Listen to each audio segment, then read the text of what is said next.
Urang di kawitan.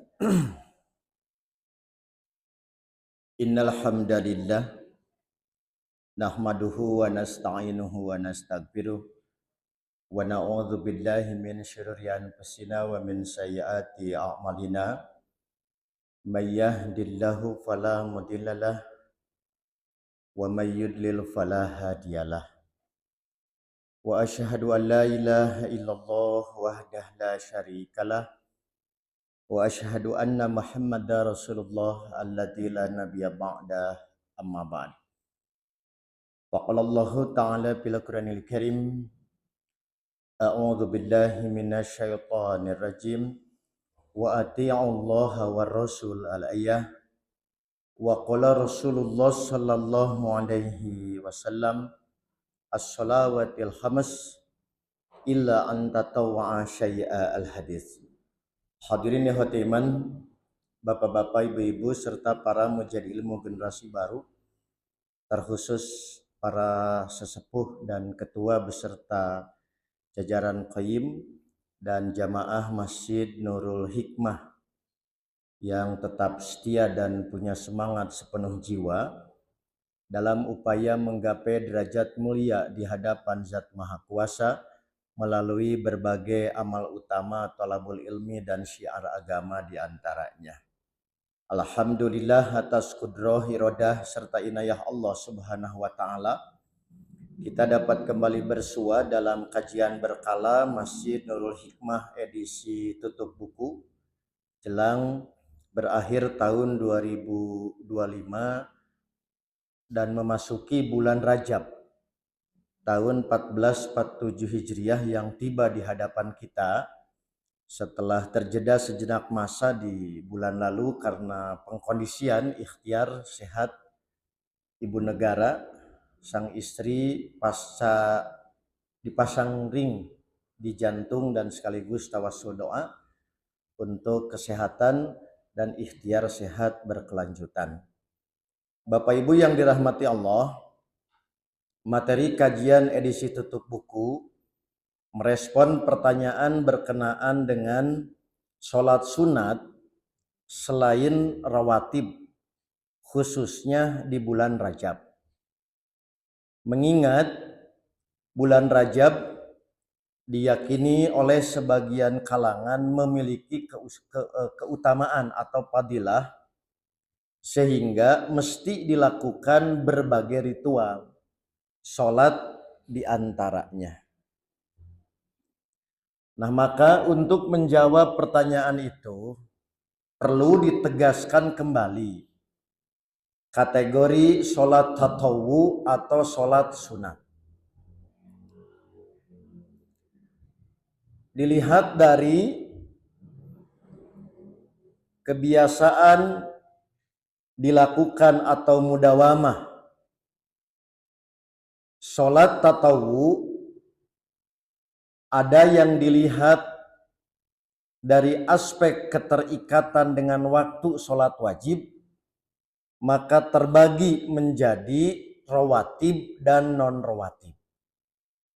Saya ulangi, dilihat dari aspek keterikatan dengan waktu sholat wajib, maka sholat sunat atau tatawwu ada yang disebut dengan rawatib dan non-rawatib. Beberapa definisi yang disampaikan oleh para ulama, misalnya sholat rawatib adalah sholat sunnah yang terikat oleh waktu sholat wajib yang 5, baik dilaksanakan sebelum sholat wajib yang disebut qobliyah maupun dilaksanakan setelah sholat wajib atau yang disebut dengan ba'diyah. Nah, sementara dilihat dari aspek hujiyah atau keabsahan dalil, maka sholat sunat rawatib dapat dibagi menjadi 2 macam. Ada yang disebut rawatib masyru' karena hadis-hadisnya bisa dipakai hujah, paling tidak martabatnya itu hasan. Yang kedua, ada yang rawatib ghair masyru', tidak disyariatkan karena hadis-hadisnya tidak bisa dipakai hujah atau hadisnya dhaif. Nah, maka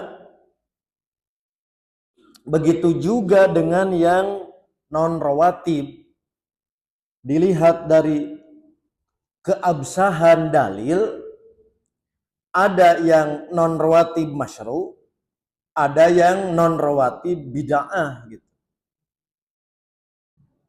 Nah, disebut masyru' karena ada sholat sunat di luar rawatib, hadis-hadisnya bisa dipakai hujah, minimal hasan, paling tinggi sahih. Nah, kenapa disebut tadi ghair masyru' bahkan dikategorikan bid'ah? Karena hadis-hadisnya yang dipakai landasan tidak bisa dipakai hujah atau dhaif. Nah, maka inilah yang menjadi acuan kita saat kita membicarakan bulan Rajab berkenaan dengan non rawatib yang ghair masyru' bahkan bid'ah karena hadis-hadisnya dhaif atau tanpa dalil sama sekali. Ya, maka saya ambil kesimpulan ringkas. Beberapa contoh sholat sunat non rawatib dapat dikategorikan ghair masyru' atau bid'ah berkenaan dengan hadisnya tidak bisa dipakai hujah. Misalkan sholat duha yang 12 rakaat. Sholat duha yang 12 rakaat hadisnya dhaif. Begitu juga sholat duha yang salam tiap 2 rakaat. Hadisnya dhaif. Berarti berdasarkan kehujahan dalil, maka sholat duha 2, 4, 6, 8 1 kali salam gitu. Karena yang 2 kali salam tiap 2 rakaat hadisnya dhaif.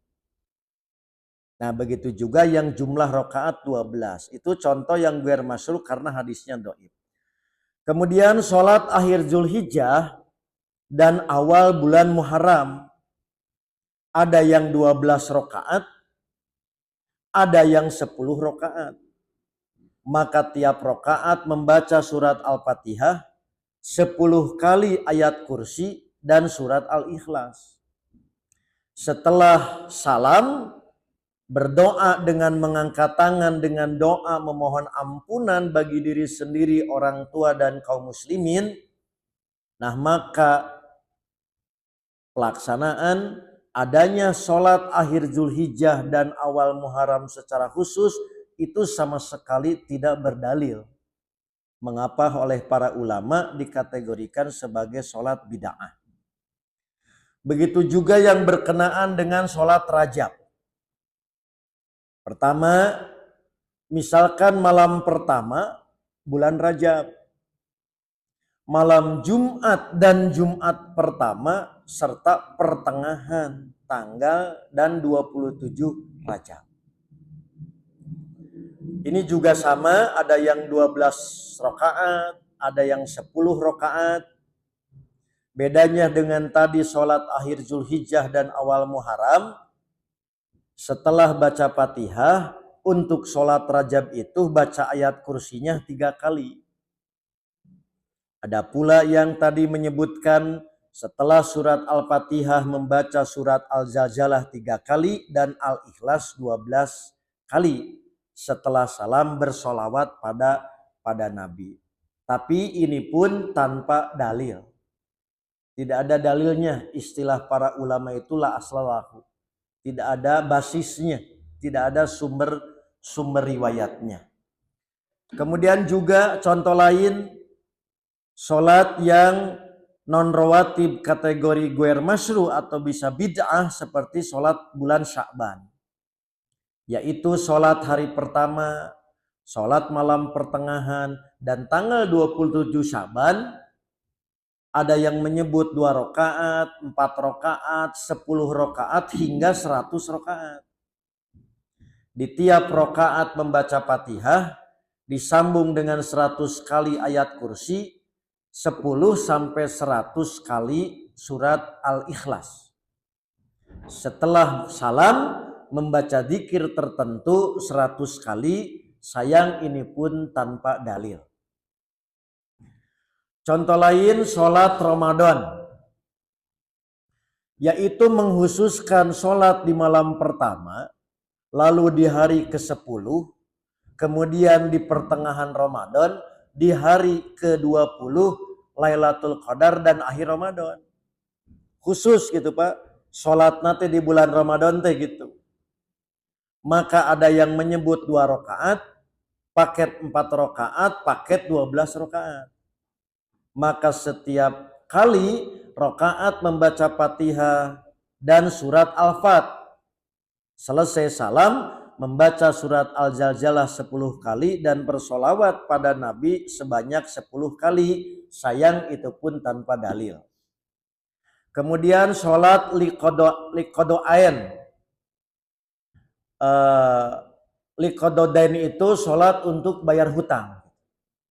Jadi sholat liqodo'idain, sholat pelaris hutang, pelunas hutang. Yaitu sebanyak 4 rakaat. Tiap rakaat membaca Fatihah. Di rakaat 1 membaca Al-Falaq 10 kali. Di rakaat kedua baca surat Al-Kafirun 10 kali. Setelah salam membaca doa dan zikir tertentu. Lalu sholat lagi 2 rakaat. Rakaat satunya baca At-Takatsur dan Al-Asr 3 kali. Rakaat keduanya baca Al-Zalzalah dan Al-Ikhlas 3 kali. Itu sholat untuk pelunas hutang. Nah, karena tidak ada dalil, coba saja Bapak diamalkan anger debt collector muda. Begitu, karena tidak ada dalilnya. Kemudian sholat qobla safar. 4 rakaat sebelum safar, pada tiap rakaat membaca Al-Fatihah dan surat Al-Ikhlas. Setelah salam membaca doa dan zikir tertentu, namun sayang hadis-hadisnya dhaif sehingga tidak ada syariat khusus sholat qobla safar. Kemudian sholat hajat. Dilakukan 4 rakaat. Pada tiap rakaat membaca Al-Fatihah 8 kali dan Al-Ikhlas 7 kali. Setelah salam lalu sujud dan membaca doa dan zikir tertentu sebanyak 7 kali. Sayang hadis-hadisnya juga dhaif. Bahkan kaifiat yang tadi 4 rakaat baca Fatihah itu sama sekali tanpa dalil. Kemudian contoh lain yang tidak ada dalil, sholat non rawatib, sholat taubat. Dilakukan 2 rakaat. Tata caranya sama dengan sholat pada umumnya. Tidak ada bacaan khusus ketika sholat. Dan mohon ampun kepada Allah setelah sholat, istighfar. Nah sayang sholat taubat juga hadis-hadisnya dhaif. Kemudian contoh lain sholat adras. Sholat sakaratul maut. Sholat birrul walidain. Sholat tawabin. Sholat ru'yatun nabi. Contoh lain sholat isyraq atau syurq. Sholat al-kifayah, sholat tasbih, dan sholat syukur. Itulah Bapak Ibu sekali lagi contoh-contoh sholat non rawatib dikategorikan goer masru, tidak ada syariatnya atau bid'ah gitu. Dilihat dari keabsahan atau hujjiyah, keabsahan dalil-dalil yang dipakai landasan tidak lepas dari derajat dhaif. Bahkan ada kaifiat tertentu yang sama sekali tidak berlandaskan dalil. Sudah Bapak Ibu ya, itu hanya gambaran umum yang saya sebut resume untuk disampaikan ketika pembahasan tentang rawatib dan non rawatib. Dilihat dari dalil. Mari kita perdalam khusus untuk bulan Rajab. Nah, ketika kita fokus pada bulan Rajab, karena tadi di sebagian kalangan ada keyakinan Rajab memiliki fadilah, hingga disambut dengan ragam ritual peribadahan. Antara lain sholat khusus bulan Rajab yang populer dengan sebutan sholat rogoib. Jadi sholat rogoib yaitu sholat yang dikerjakan pada Jumat pertama di bulan Rajab. Terdiri dari 12 rakaat dengan 6 kali salam. Waktunya antara maghrib dan isya. Bacaannya surat setelah surat Al-Fatihah di setiap rakaat ada surat Al-Qadr 3 kali. Lalu surat Al-Ikhlas 12 kali. Setelah itu membaca sholawat 70 kali. Lalu berdoa sekehendaknya. Itulah yang disebut sholat rogoib. Sholat yang khusus di bulan Rajab. Nah, bagaimana kedudukan sholat ini? Para ahli hadis antara lain diwakili oleh Imam An-Nawawi menyatakan bahwa tidak diragukan bahwa amalan sholat rogoib, sholat khusus di bulan Rajab adalah suatu bid'ah yang tidak memiliki dalil sama sekali. Bahkan hadis yang diriwayatkan dalam masalah ini semuanya palsu. Apa Pak? Palsu. Nah, maka Imam Nawawi berkata kurang lebih begini kalau diterjemahkan. Semoga Allah membinasakan orang yang mengadakan dan membuat-buat mencipta mereka-reka adanya sholat rogoib. Sebab ia merupakan bid'ah yang sangat munkar. Ia merupakan di antara bid'ah sesat dan kejahilan. Di dalamnya terdapat kemunkaran yang nyata. Demikian Imam An-Nawawi dalam kitab Syarah Sahih Muslim. Kemudian ada juga sholat sunat khusus bulan Rajab. Kalau tadi di Jumat pertama, maka kasus yang kedua dilaksanakan di pertengahan Rajab gitu. Nah, semua para ahli sepakat bahwa hadis yang berkenaan dengan masalah ini adalah palsu dan tidak bisa dipakai hujah. Salah satu contohnya pakar hadis yaitu Imam Ibnu Jauzi di dalam kitabnya Ensiklopedi Hadis-Hadis Palsu atau Maudhu'at, itu kurang lebih Bapak Ibu sekitar 3 jilid lah. 3 jilid, 1 jilid rata-rata 500 halaman, itu sekitar 500 sampai 1000 kandungan hadis palsu yang telah dikoleksi dan diberikan warning bahwa itu palsu gitu. Nah, hadis-hadisnya kata beliau merupakan hadis-hadis palsu. Yang terakhir, khusus sholat Lailatul Mi'raj di malam 27 Rajab. Orang yang melaksanakan sholat khusus di Lailatul Mi'raj malam 27 Rajab, ketika melaksanakan berdalil dengan hadis dalam Rajab terdapat satu malam yang mana orang beribadah di dalamnya dituliskan pahala selama 1 tahun, yaitu 3 hari sebelum akhir Rajab alias malam 27. Para ahli hadis sepakat menyatakan bahwa hadis ini dhaifun jiddan. Dhaif banget. Sangat dhaif. Bahkan dinilai sebagai hadis maudhu, hadis palsu oleh banyak para ahli hadis. Nah, kurang lebih Bapak Ibu, itulah beberapa contoh pembahasan kategori sholat sunat. Ada yang rawatib, ada yang sunnah, ada yang bid'ah gitu. Dilihat dari aspek keabsahan dalil Begitu juga untuk yang non rawatib, ada yang masyru' disyariatkan karena hadisnya bisa dipakai hujah.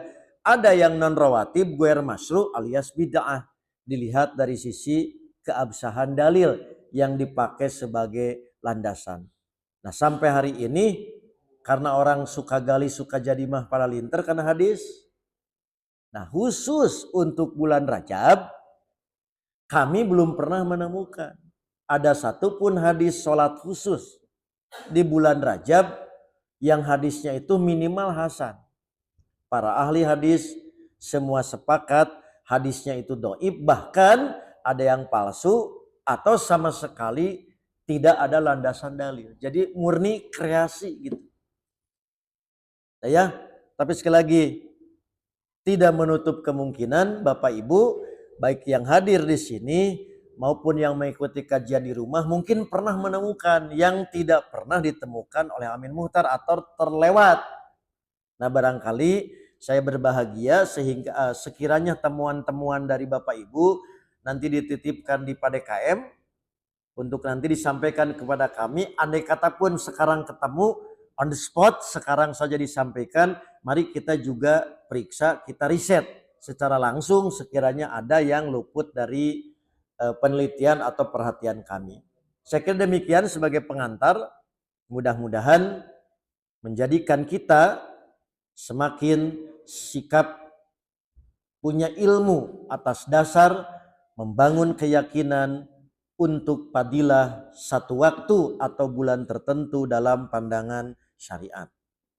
Nah, sebelum saya pamit, ada beberapa saat yang bisa dimanfaatkan sekiranya ada hal-hal yang ingin ditanyakan, baik masalah terkait dengan tema secara langsung maupun masalah yang lain, namun mendesak untuk ditanyakan, dipersilahkan kita manfaatkan waktu untuk dialog atau tanya jawab. Demikian, aku qouli hadza wa astagfirullah li wa lakum. Dipersilahkan kalau ada, kalau tidak ada jangan maksa. Terus palinter lah jamaah Nurul Hikmah mah.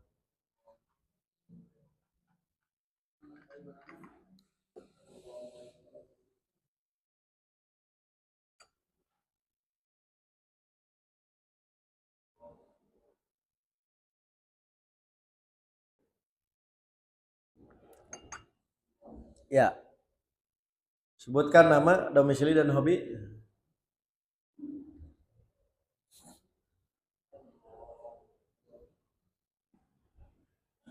Pelan-pelan ya, nanti saya sambil ditampung. Mana Pajar?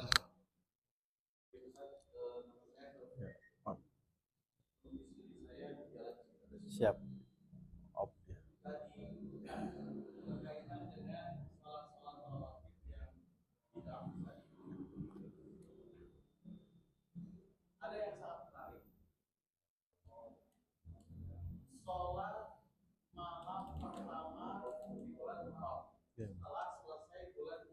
Ya. Ya. Di mana fadilahnya itu bisa mengampuni dosa kita, dosa keluarga kita, bahkan dosa orang tua kita yang orang tua kita itu muslim. Ya. Saya pernah baca di dalam buku Risalah Sholat Dewan Islam. Ya. Orang tua yang muslim saja itu bisa diampuni dosanya. Betul. Melaksanakan sholat itu. Tadi Ustaz sebutkan 10 rakaat. Ya. Membaca surat ayat kursi setelah surat Al-Fatihah 10 kali dan Al-Ikhlas 10 kali. Yang jadi pertanyaan, Ustaz, mulanya ini muncul dari mana, Ustaz? Apakah memang ada sumber? Ya, walaupun hadisnya itu maudhu, ya. Kalau bisa kami mohon bisa Pak Ustaz menyertakan lafaz hadisnya walaupun itu maudhu. Kalau secara historis sejarah, kapan kira-kira ini terjadinya sampai tersebar di kalangan umat Islam yang ada di Indonesia khususnya, Ustaz? Itu saja pertanyaan saya, Ustaz. Siap, nanti saya cek ini apa namanya, saya catat dulu ya.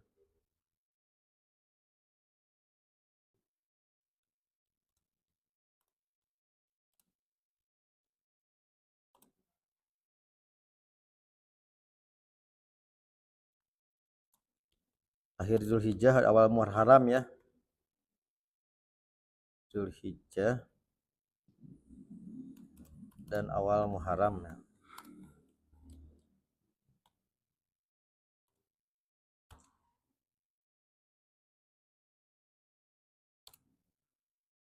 Ya, ini salah satu PR Pak Haji ya yang pernah saya sampaikan. Karena basis kajian kita bahwa fikih dibangun berdasarkan nas dan dalil yang kokoh, maka perkembangan hadis dhaif dan palsu itu tidak bisa diabaikan untuk dipetakan. Nah, jadi saya ambil titik mudahnya 100 tahun setelah Nabi wafat. Oke, jadi 100 tahun setelah Nabi wafat atau 1 abad setelah Nabi wafat. Jadi gini Bapak Ibu, ini singkatnya dulu. Saat terjadi degradasi tingkat militansi spiritual atau rohaniyah di kalangan kaum muslimin itu ngedrop. Oke. Maka berbagai macam cara diusahakan supaya kaum muslimin ada perhatian. Namanya targhib dan tarhib. Nah, dalam bahasa ulama, saya ambil contoh lah misalkan dalam bahasa Imam Asy-Syaukani dan Imam As-Suyuti yang kemudian nanti oleh Syekh Albani dalam kitab Al-Ahadits Ad-Dhaifah wal Maudu'ah. Salah satu ungkapannya itu semangat beragama tapi bodoh gitu. Itu bahasanya tuh gitu. Jadi semangat beragama tapi bodoh terhadap agama, yaitu mengajak orang, memberikan motivasi dan stimulus dengan cara membuat hadis gitu. Itulah salah satu motifnya. Kenapa hadis-hadis tentang fadhail yang menyebar lebih banyak yang palsu daripada yang asli. Kategori sejarah adanya penyebaran hadis palsu itu orang yang cinta agama tapi bodoh terhadap ilmu agama. Maka dibuatlah hadis palsu. Nah, saya ambil contoh kasus yang paling fenomenal, kejadian Yahya bin Ma'in dan Imam Ahmad. Berarti kan kategorinya sudah masuk tabi'ut tabi'in gitu. Bahkan tabi'ut tabi'in lah, ITT istilah rumus tahrij hadisnya itu. Jadi di masjid muncullah kososun namanya gitu. Jadi kososyun itu para pendongeng. Saat terjadi, kalau bahasa kita mah kegersangan spiritual gitu, maka nasihat-nasihat tentang kebajikan itu sangat diminati. Tak terkecuali di masjid-masjid raya. Oke. Nah, salah satu yang dijadikan sumber periwayatannya itu adalah Yahya bin Ma'in dan Imam Ahmad. Dalam hadis dari Imam Ahmad dan Yahya Ma'in, ari Imam Ahmad jeung Yahya bin Ma'in ada di dinya. Aya salat di masjid eta gitu. Begitu mendengar setelah selesai sholat, pendongeng itu menerangkan tentang tadi padilah bulan Rajab, padilah bulan Syaban gitu. Maka Imam Ahmad nanya ke Imam Ibnu Ma'in gitu, apakah Anda pernah meriwayatkan hadis itu gitu. Kata Imam Ibnu Ma'in, sugan didinya. Jadi orangnya ada disebut-sebut namanya. Itu contoh. Begitu dua-duanya sepakat teuing gitu. Dihampirilah oleh berdua. Dari mana Anda mendapatkan hadis seperti ini? Dari Yahya bin Ma'in dan Imam Ahmad. Kan iya Imam Ibnu Ma'in sih, Ibnu Ma'in deh gitu. Masa Ibnu Ma'in tadi nu asli tenyaho? Ini Imam Ahmad. Jawabnya, seumur hidup saya baru tahu adanya Ibnu Ma'in dan Ahmad lebih beleguk ti ieu. Emangna maneh hungkul cenah Ibnu Ma'in teh gitu. Emangna Imam Ahmad teh maneh hungkul teh. Padahal sudah tertangkap basah. Nah, itu sekali lagi terutama menjamur di abad ke-7. Jadi di bidang fikih tadi mengalami masa kegelapan, pintu ijtihad ditutup, taklid merajalela. Di bidang hadis terjadi penodaan yang demikian masif terhadap gerakan hadis dhaif dan palsu. Salah satu di antaranya selain motif bisnis, motif politik, di antara yang dominan di masa itu yaitu semangat terhadap agama tapi bodoh terhadap agama dalam bahasa, maka dibuatlah hadis-hadis yang bahasa kita bombastis untuk menstimulus, namanya targhib tarhib. Begitu ah. Dah, pertanyaan kedua ribu.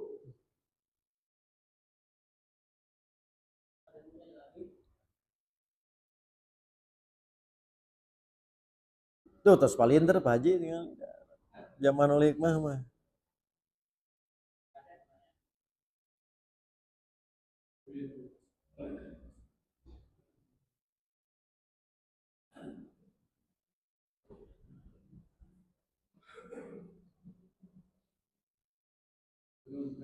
Ya.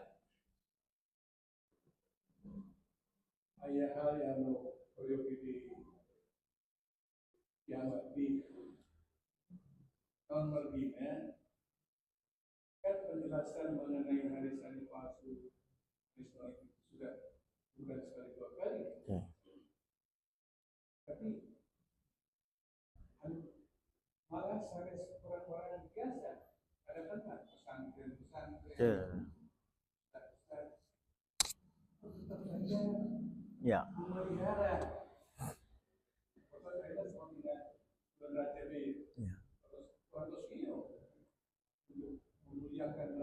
Ya. Ya, memahami bahwa itu tidak benar, caranya supaya biasa tersenap oleh mereka. Siapa gini? Yang pertama, tanpa mengurangi rasa hormat kita, kalau menggunakan isyarat Nabi, salah satu di antara tanda kiamat, banyaknya khutbah, sedikitnya fuqaha. Jadi banyak orang yang tadi ceramah, tabligh, tapi kurang orang yang ahli terhadap agama. Nah jelas kan, karena tadi tidak ahli agama, apapun yang dianggap dari agama mereka sebarkan. Itu dalam konteks perbandingan pemahaman terhadap ajaran agama. Apa?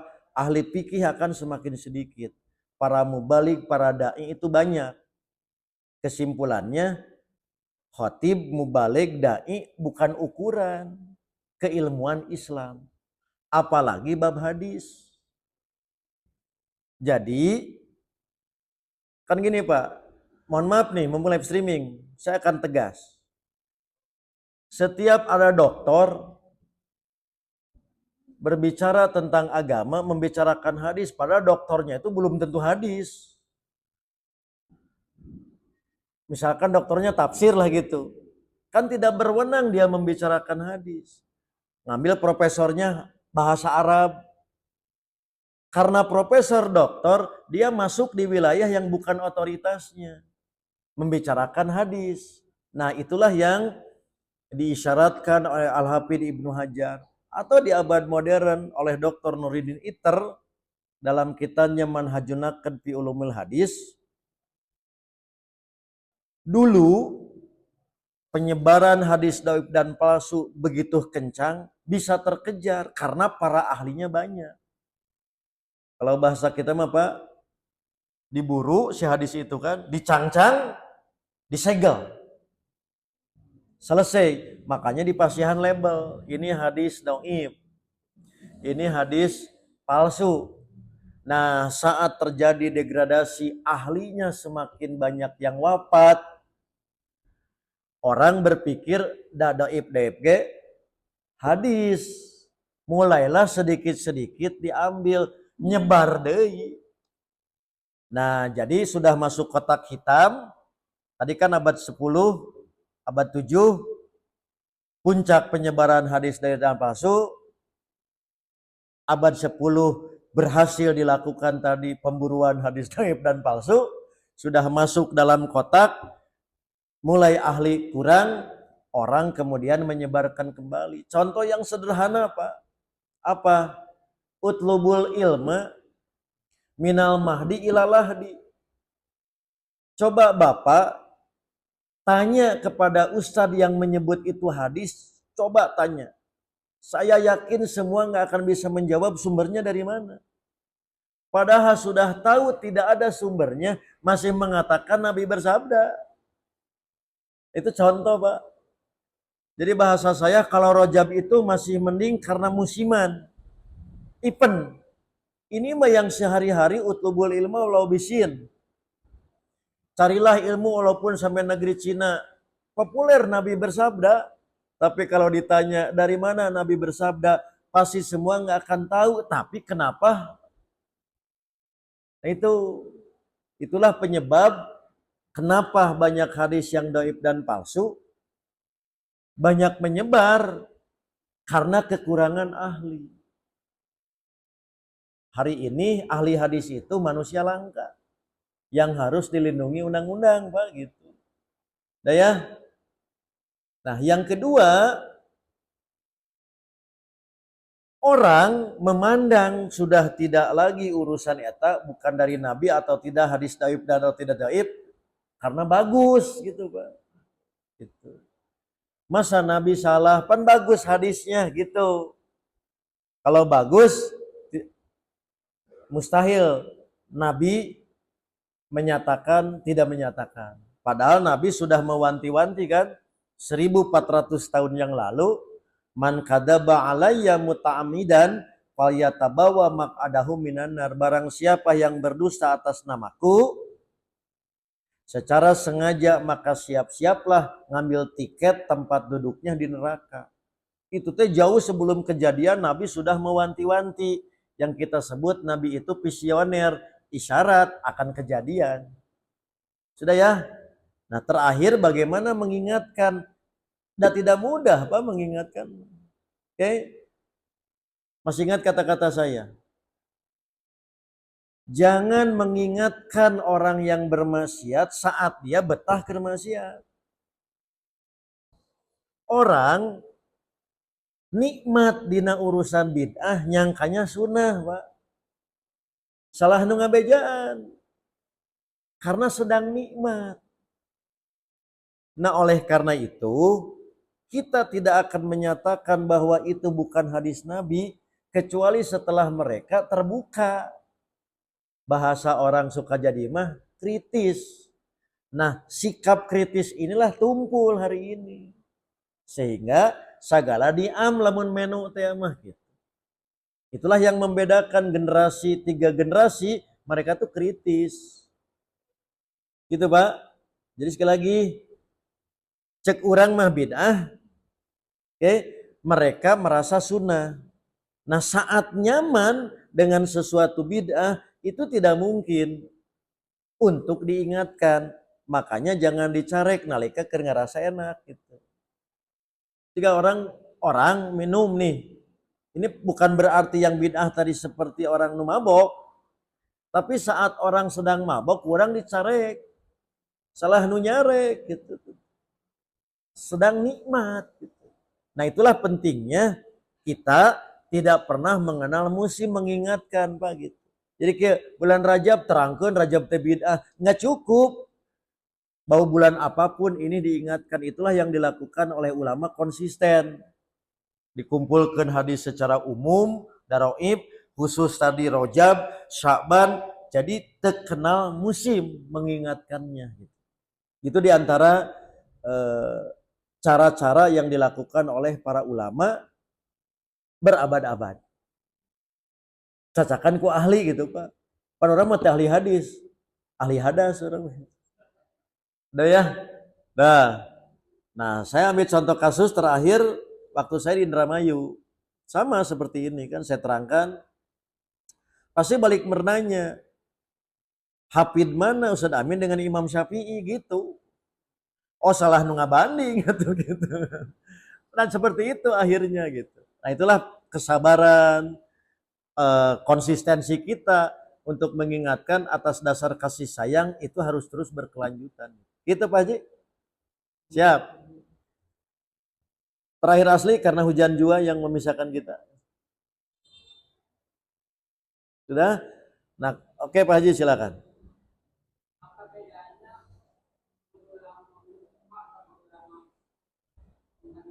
Oke Pak.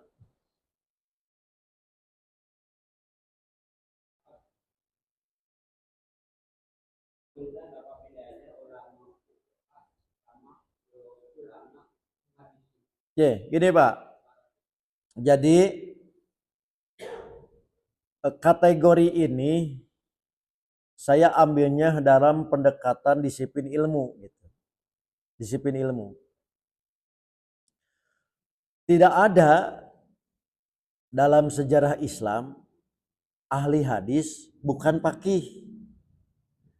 Tidak ada juga ahli faqih, ahli fuqaha bukan ahli hadis. Nggak ada ceritanya itu. Nah, kemudian menjadi ada setelah tadi masuk dikotomi yang disebut bahwa spesialis ilmu. Spesialis ilmu itu belum tentu islami. Karena ketika dia ngambil hadis tidak mikih, ngambil fikih tak apal hadis salah.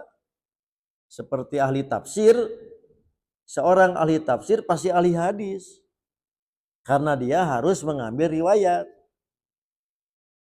Coba ya, makanya itu saya katakan kembali cara pendekatannya disiplin ilmu. Dalam kategori sejarah awal tidak ada yang namanya ahli fikih, pasti dia ahli hadis. Tidak ada yang ahli hadis kecuali ahli fikih. Itulah yang dimaknai awal. Oke. Nah, saat perkembangan itulah antara fikih dengan hadis kemudian punya otonomi. Maka yang dibicarakan otonominya murni bahasa kita teori-teori ilmiahnya. Hadis tugasnya memastikan hadis ini legal atau ilegal, dipakai sebagai dalil hukum. Sementara fuqaha tugasnya mengambil istinbat dari hadis itu melahirkan keputusan hukum. Sekali lagi, ini dilihat dari sisi disiplin keilmuan. Teori ilmu hadis dengan teori ilmu fikih beda fokus. Tapi dalam konteks kategori pada dasarnya tidak dipilah. Ahli hadis dia ahli fikih dia juga ahli hadis. Oke. Saya ambil contoh di kita mah karena umumnya populer tergantung opini publiknya. Sehingga Imam Ibnu Katsir karena taunya kita ahli tafsir, tidak tahu Ibnu Katsir itu ahli hadis. Padahal di kalangan ahli mah Ibnu Katsir oke ahli hadis. Mana buktinya dalam tafsir Ibnu Katsir banyak riwayat, banyak tadi studi kritik, banyak jarah ta'dil. Makanya dina tafsir ayat tadi ngadaibkeun rawi gitu. Padahal kitab tafsir gitu. Nah itu opini. Contoh lain Imam Syafi'i. Imam Asy-Syafi'i selain tadi fuqaha muhadis. Makanya beliau punya kitab namanya Ikhtilaful Hadis. Khusus ulumul hadis Imam Asy-Syafi'i dalam cetakan-cetakan terbaru itu pasti disatukan dengan kitab Al-Um. Jadi setelah tadi kitab Al-Um, ada kitab usul fikih Imam Asy-Syafi'i namanya kitab Ar-Risalah, di situ juga disertakan Ikhtilaful Hadis. Hadis-hadis kontroversial. Bagaimana harus disikapi Imam Asy-Syafi'i itulah contoh bahwa beliau bukan hanya fuqaha tapi muhadis. Nah, kita umumnya tahunya ulama madhab gitu. Bagi kita orang awam, padahal bagi ahli itu ahli hadis Imam Malik, apalagi Imam Ahmad sudah pasti karena punya Musnad Ahmad gitu kan. Nah gitu Pak, sekali lagi dalam kategori kriteria pada dasarnya tidak ada perbedaan muhadis dan fuqaha kecuali hanya secara teoritis dan fokus kajiannya untuk pendalaman antara keabsahan satu hadis legal ilegal dipakai dalam hukum. Yang kedua, apa hukum yang dapat digali dari setiap dalil. Itulah diantaranya tugas fuqaha. Begitu Pak? Ya, asli terakhir. Sebelum saya izin meluncur lanjutan. Sudah ya? Nah kalau tidak ada Pak, tolong diingatkan. Tolong diingatkan. Jadi kajian tentang hadis doib dan palsu gitu Pak. Ini memang akan kita bedah serial. Oke? Kita baru satu tadi motif targhib buat tarhib. Nanti motif bisnis, motif politik gitu kan. Termasuk tadi dalam bahasa kita adanya upaya kaum zindik atau kaum musuh infiltrasi gitu. Masuk ke dalam Islam tidak ada yang paling efektif untuk meracuni pemikiran dan hati umat Islam selain apa? Menu agama, KW gitu. Itu termasuk yang insya Allah nanti di tahun depan materi itu insya Allah akan kita kaji secara serial. Ya mudah-mudahan malah 2 atau 3 kali pertemuan lah membicarakan perjalanan ya mungkin 300 tahun lah gitu. 300 tahun 3 kali pertemuan ya sepalinter lah orang Nurik. Ya gitu ya. Nah saya juga mohon izin karena melanjutkan tugas ke pimpinan cabang. Mudah-mudahan apa yang sampaikan menjadi tambahan ilmu yang bermanfaat. Mohon maaf atas segala kekurangan. Insya Allah kita bertemu kembali 1 tahun lagi ya. Nah dalam keadaan sehat walafiat. Aqulu qouli hadza wa astaghfirullah li wa lakum. Wassalamualaikum warahmatullahi wabarakatuh.